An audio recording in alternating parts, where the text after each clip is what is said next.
आज की इस वीडियो में हम परिमेयकरण के बारे में सीखेंगे। परिमेयकरण क्या होता है? मान लीजिए हमारे पास 1/√3 यानी कि 3 का वर्गमूल लिखा हुआ है। तो यहाँ पे आप देख रहे हैं बेटा, ये हर यानी कि नीचे लिखा हुआ है। अंश ऊपर वाला होता था, हर नीचे वाला होता था। √3 एक अपरिमेय संख्या है, तो हम इससे भाग नहीं कर पाएंगे, एक को बहुत ही मुश्किल है। तो परिमेयकरण यही विधि होती है जिससे हम इस √3 को यानी कि 3 के वर्गमूल को हर में से हटा के अंश में भेज देंगे।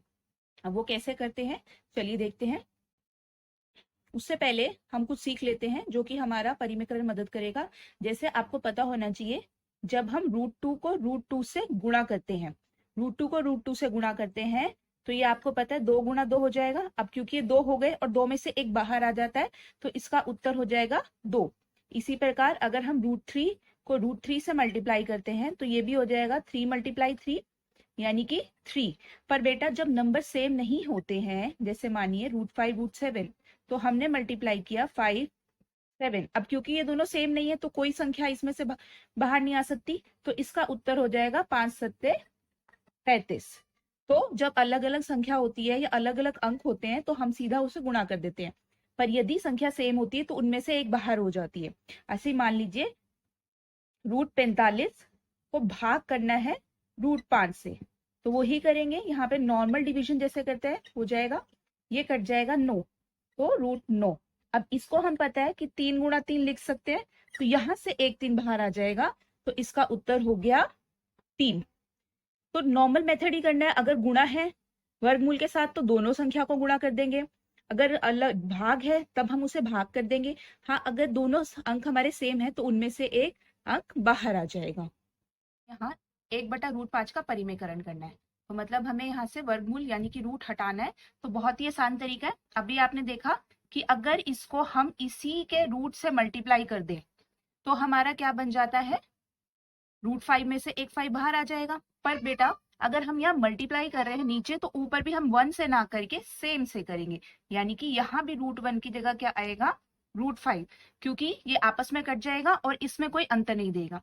तो इसका उत्तर आ गया √5, और जैसे अभी समझाया इन दोनों में से एक बाहर आ जाएगा यानी कि 5। तो ये इसका आंसर हो गया। ऐसे ही मान लीजिए 1/√15 है, तो इसके लिए भी हम क्या करेंगे, ऊपर और नीचे सेम से मल्टीप्लाई कर देंगे। तो उत्तर आ गया आपके पास √15/15। तो बहुत ही आसान विधि है, बहुत आसान तरीके से हम इसके हर में से वर्गमूल यानी कि रूट को हटा सकते हैं। अब आगे बढ़ते हैं, जहां पे थोड़े सवाल का लेवल जो है वो थोड़ा ज्यादा होगा, मतलब मुश्किल हो जाएगा। जैसे मान लीजिए 1/√3 माइनस √2। तो इसमें भी सेम करते हैं, मतलब मल्टीप्लाई हम उन्हीं नंबर से करेंगे, बस जो अंतर होगा वो माइनस का बन जाएगा, यहाँ प्लस, बस उल्टा कर देना है। अब मल्टीप्लाई करेंगे, 1 को मल्टीप्लाई किया सेम नंबर आएगा। यहाँ पे आपको पता है a plus b a minus b होता है a² माइनस b²। तो सबसे पहले a की जगह पे √3 है, तो √3 का स्क्वायर माइनस b की जगह पे क्या है, √2 का स्क्वायर। तो अब स्क्वायर से रूट हट जाता है, तो इसका उत्तर आ गया,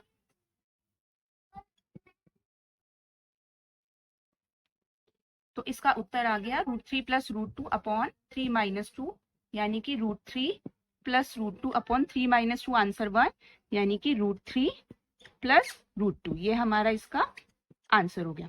तो बहुत ही आसान तरीका है, करना वही है, आपको सेम नंबर से मल्टीप्लाई करना है। बस ध्यान रखना, अगर माइनस है तो प्लस कर देंगे, प्लस है तो माइनस। चलिए एक एग्जाम्पल और देखते हैं, एक उदाहरण और देखते हैं। अब मैंने यहाँ प्लस ले लिया है, सेम ही मेथड रहेगा हमारा, बस जो अंतर रहेगा कि अब साइन उल्टा हो जाएगा, मल्टीप्लाई हम उन्हीं नंबर से करेंगे। बस डिफरेंस क्या है, प्लस की जगह क्या आ जाएगा, माइनस। अब क्योंकि फिर से 1 सेम है तो नंबर सेम रहा। अब क्योंकि प्लस माइनस फिर से वही लगाएंगे, a + b a - b = a² - b²। तो a की जगह पहला अंक यानी कि 11 है, संख्या हमारी 11 है, तो √11 का स्क्वायर माइनस √7 का स्क्वायर।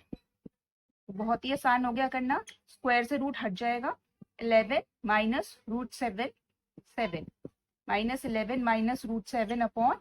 तो ये हमारा आंसर हो गया।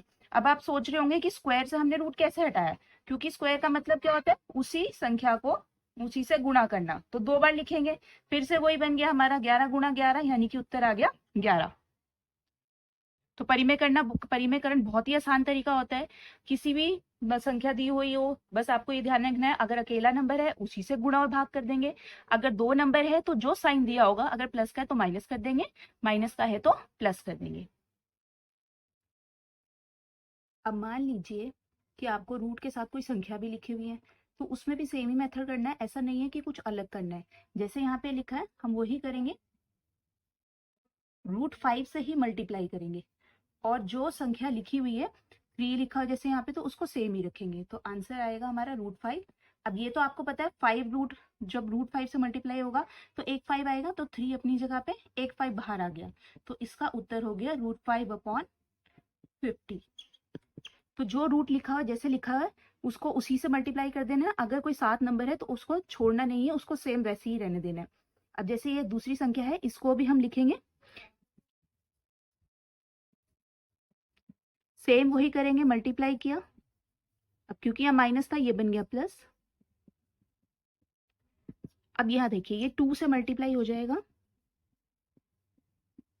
नीचे आपका वही a² - b² यानी कि √5 का स्क्वायर माइनस √4 का स्क्वायर। अब ये नंबर इन दोनों से मल्टीप्लाई होगा, क्योंकि ब्रैकेट है, ब्रैकेट के बाहर है, दोनों से।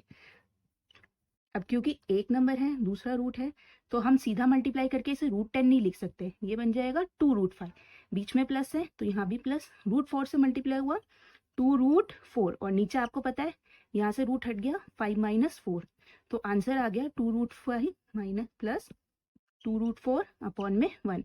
चाहे तो आप इसको ऐसे भी लिख सकते थे, दोनों ही सेम है, अगर आप मल्टीप्लाई करेंगे तब भी ठीक है, अगर आप मल्टीप्लाई नहीं करेंगे तब भी ठीक है। तो बस आपको ध्यान रखना है, अगर मान लीजिए कोई ऐसा नंबर है तो √5 यानी कि 2 × 5 10 हो जाएगा, मतलब नंबर नहीं बदलेगा, नंबर वहीं पे रहेगा, सिर्फ रूट को रूट से मल्टीप्लाई करना है। तो जो जो चीजें आपको ध्यान रखनी है परिमेयकरण करते समय, कि रूट जब रूट से मल्टीप्लाई होता है तो वो नंबर बाहर आ जाता है।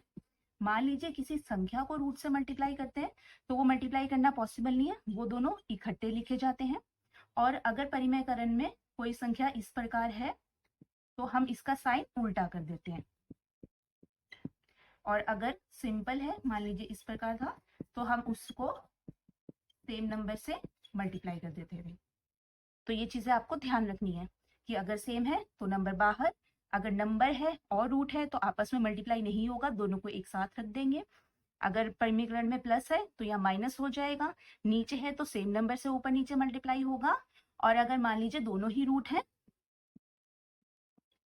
तो वो आपस में मल्टीप्लाई हो जाएंगे। 7 × 6 दैट इज रूट। तो ये छोटी छोटी चीजें अगर आप ध्यान रखेंगे तो परिमेयकरण करना बहुत ही आसान हो जाएगा। Thank you for watching.